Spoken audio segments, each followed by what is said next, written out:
Until recently, it was believed that corals brooded their planulae inside their bodies. With the majority of corals, this isn't so, as a group of marine biologists from James Cook University have found out. What they have discovered is one of the most spectacular sights to be seen on the Great Barrier Reef. Peter, come and tell us about it. We now know that the majority of corals on the Great Barrier Reef don't brood their larvae, but instead shed their eggs and sperm into the sea for external fertilisation. What is so exciting is that thousands of corals on the Great Barrier Reef, on many different reefs, spawn together on only a few nights of the year. And amazingly enough, we can now predict when this spectacular mass spawning will occur.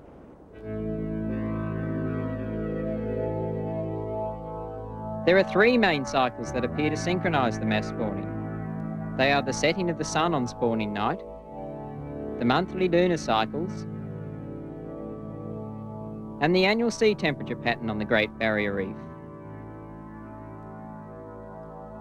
If we take the staghorn coral as an example, the tiny eggs within each polyp are nurtured and grow throughout the year. When the seawater warms at the end of the tropical winter, sperm are produced. As the spawning night approaches, the eggs become coloured and the sperm become active. On the spawning night itself, the eggs and sperm are bundled together within the body of each polyp. The bundles are about 1 to 2 millimetres across and are slowly rotated within the polyp and then squeezed through the mouth.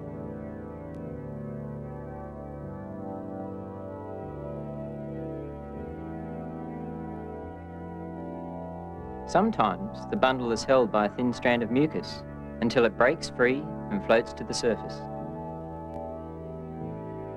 Suddenly, many polyps begin releasing simultaneously until the whole colony is spawning, as shown in this simulation.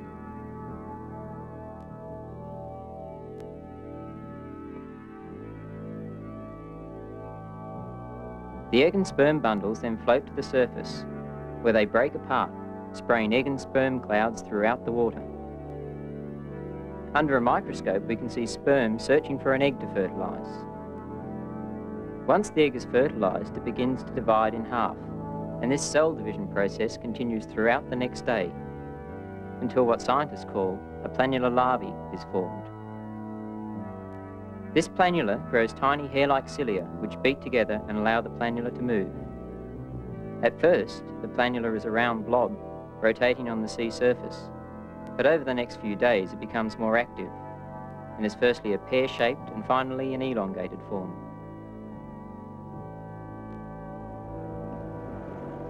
The planulae of most corals develop in the sea over 3 to 6 days.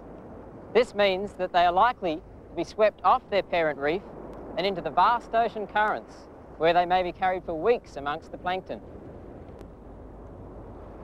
It is at this time that the planulae are at their most vulnerable.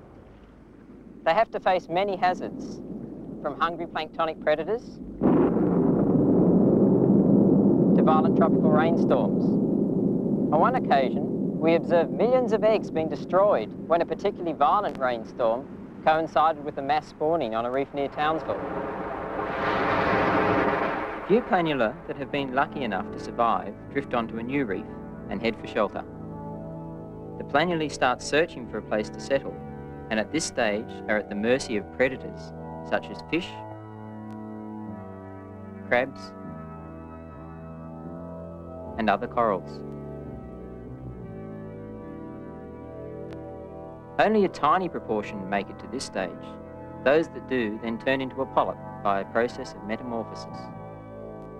The juvenile coral polyp now begins to secrete a skeleton, and if it's able to survive, a new colony will form, and the life cycle is complete.